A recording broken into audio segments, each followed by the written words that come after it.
Chance right now. What we're seeing is some great batting by the Australian pair out there. It's really, as you can't compliment them enough, because it is not an easy batting wicket. We've seen the odd ball doing something out of the ordinary, and they've been able to counter that and just take full toll of the loose balls that are coming along, because this is not a wicket which allows free stroke making. It's stopping a little bit, it's slow, and yet this pair are smashing the ball. And Bob, a bowling change with Jeff Cook coming in. Desperation for England? No, not really at all. I think he bowled well in Adelaide, you might remember. Got some wickets over there against South Australia. Didn't bowl well in Perth, but worth a punt. There's enough rough outside the left-handers off stump that you could ask the question, why hasn't he been given a few overs before? Well, Wendy points out he's bowled in only 2 matches on the tour, and against South Australia he took 3 for 47, his career best, and 3 for 85, which doubled his career bowling talent. That's right. He can bowl a little bit. He's got nice action, but well, he's got a rough job now. But all change bowlers have. They're only ever brought on when the batsmen are set.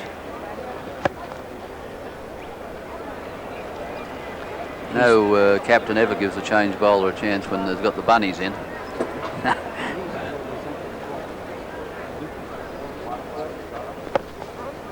Particularly if they're a bowler themselves. Cook, a left-arm finger spinner, so he brings the ball in the other way than Miller and Hemmings. But he doesn't want to be that short. He gets away with only a single.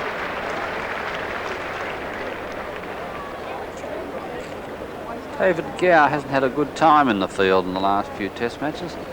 We saw him again then, misfielding.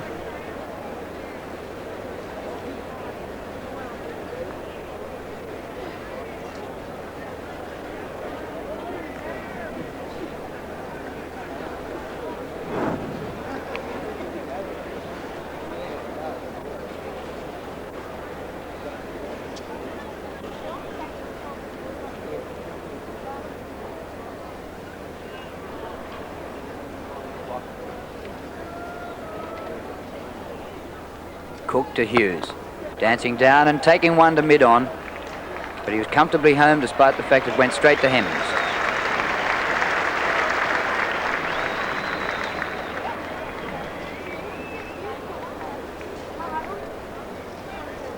Well, another Englishman named Cook came to Australia and explored new territories. He maybe needs to find out that he's a top left-arm spin bowler.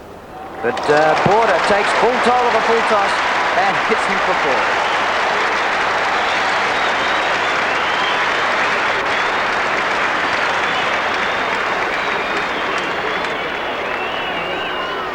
Magnificent crowd enjoying every second of this onslaught now. And there's been marvellous batting. Cook, a little on the full side. Better to be full than short on this wicket. Bit short that time, and another one through mid-wicket. May only get the one. Lamb the fieldsman.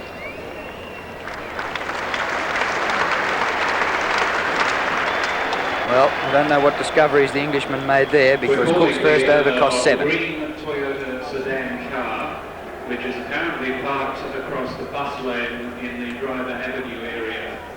The owner of the green New ball's just now 3 overs away. So that would be England's major hope right now. The extra bounce is going to not only assist the quicker men, but also the spinners. That extra hardness is vital for a bowler. But Australia right on top, and the type of cricket is just thrilling this very, very large crowd here today. It's a compliment to the Sydney public. They've turned up in such large numbers, and when you look through the figures of past test matches, they always turn up here when Australia are going to perhaps beat England.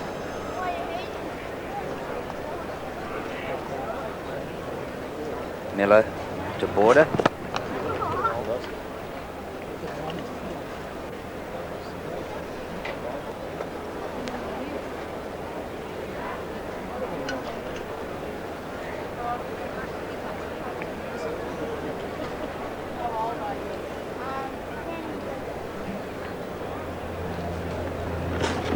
And Border getting into the act. Oh, On the gee. first bounce to Taveray. But didn't he give it something? Very, very quick to get down the wicket, and that's from landing in the rough, so that'll show you how good his eye is at present. It seems well short of, look at that, on the up, but still hit it beautifully. Just dabbing it behind square for 1. 4 for 234. 234, a famous score on this ground. 46-47. Don Bradman and Sid Barnes both made 234 and added 405 against England. I sat through the day before that, and it virtually rained all day, and I never saw Bradman bat ever again. Or never saw him bat at all. One of the great disappointments. Got here at 5 o'clock in the Sheridan stand and saw about an hour's play. Well, he played his last test innings in the week I was born, so I didn't see him at all. I always thought you were much older, you look it. Setting off for a single.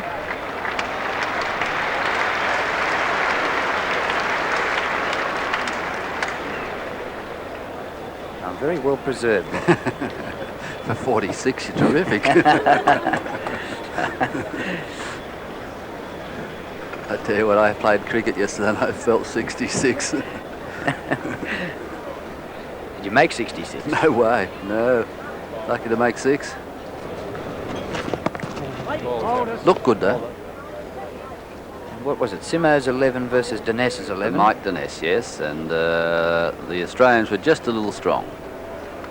Jesty got, he was a ring-in, I think. He got 92 and 5 wickets, so he's had a good warm-up against the strength of the Simpsons 11.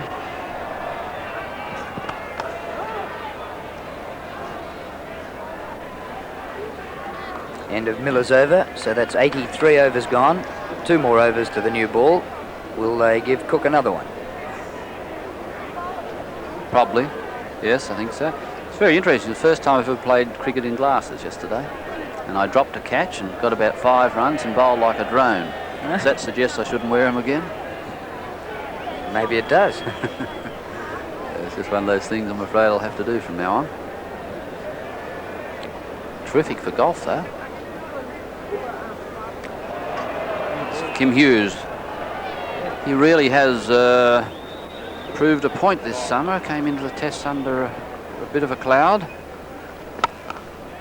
Big controversy raging about who should be captain. It was thought that Kim Hughes tended to be a little unreliable in his batting for captain. I think he set out to prove that's not true.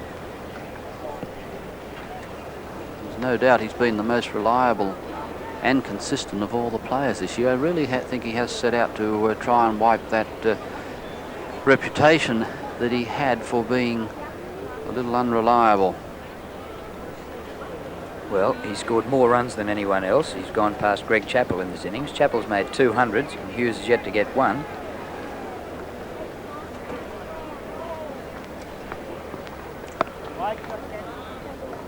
But it's the consistency. 62, a duck, 39 not out, 88, 66, 48, 29 and now 78.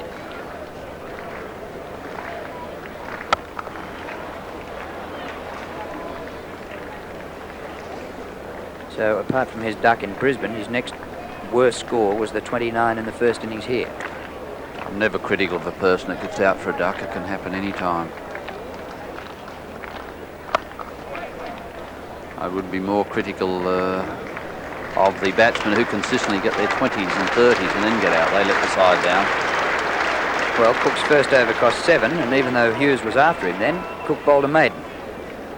Just a change of line and different bounce. Sometimes it's all you need to slow a team down and even perhaps grab a wicket.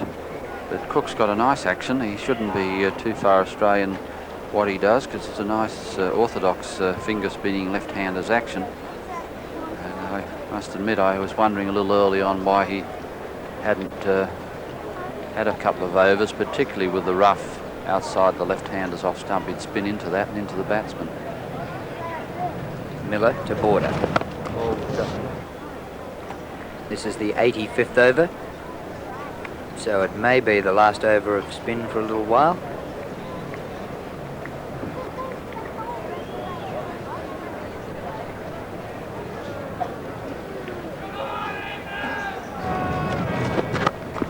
Border thrashes that out through cover point. The fast outfield, it's 4. I would think it's nearly 30 to 40, even 50 runs a day quicker. It's about the same pace that we started the test match under, but now very, very quick once again.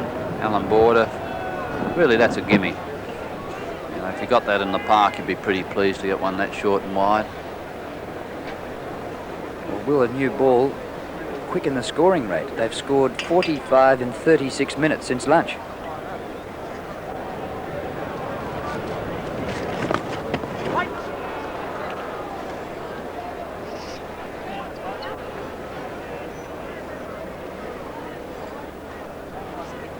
So added to 104 in 2 hours before lunch. That's about a run a minute the Australians have scored today for the loss of only 1 wicket.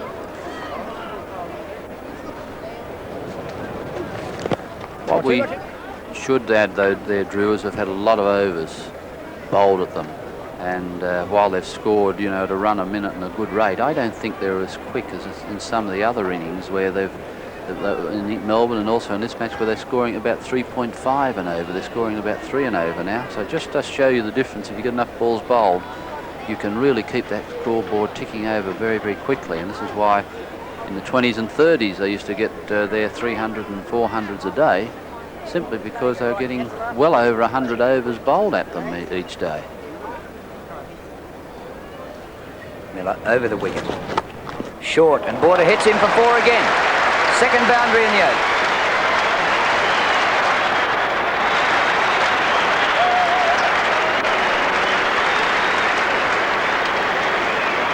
Pressure now telling on Miller. Round about off stump, spinning away. Once again, no trouble. They're absolute gimmies on a wicket such as this. Square cut, you can hit it anywhere from round about cover to backward point, and pick the spot you want to hit it to. Border is only 5 behind Hughes now. He started 25 behind him. And he drives through the extra cover field. This may not go for 4. Tavare's got it covered. They've got 2 and 1 for the throw. Well run. Good throw by Tavare, but he couldn't stop the 3rd. That is the end of the 85th over. Probably the end of spin for a while. Australia 4 for 246. And you're so right. The very tall, dark figure of Cowans grabbing the ball, immediately saying, please, may I have the new cherry? And that's exactly what he's going to get. The umpires just take it over. There they are. There goes the bails. First time they've been knocked off today.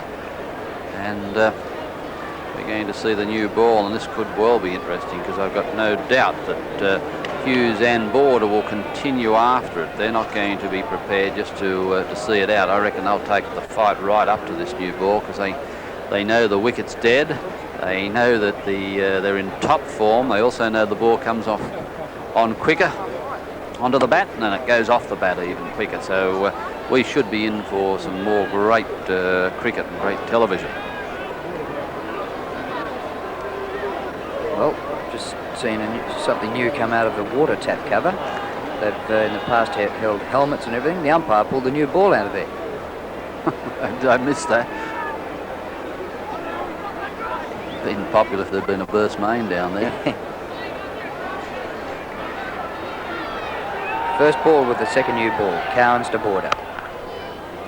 What might be interesting to have a look at now is just how much Cowans has improved since his first tentative couple of test matches, because this will be the toughest test he's had since those problem times in the first and second test. Did very well in Melbourne, didn't bowl too badly here in Sydney, not much assistance from the wicket, but he is going to be under tremendous pressure right now. Has that extra 2 test matches done him any good? I think the answer will be shown here very, very shortly.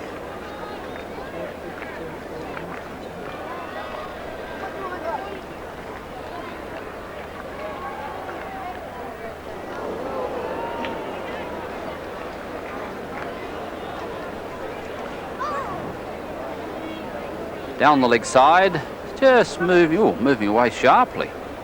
Oh, Lord, that's gone a mile. That's hit the seam beautifully then, and you can see Cowan saying, oh, gee, I wish I could bowl that just outside the off stump. I'd clip leg stump. Amazing. It never happens, though, when the ball's pitched around the stumps. They always seem to do more when they're pitched wide, and that's when the angle comes into it.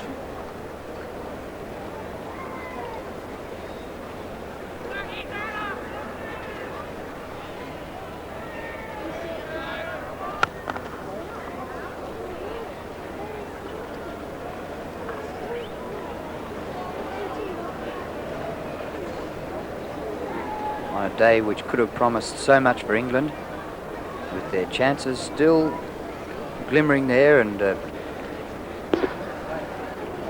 considered by many scribes to be still a big chance to win the Test match. And it's gone totally the other way. 3 for 90 overnight. It's now 4 for 246. And this partnership is now worth 133.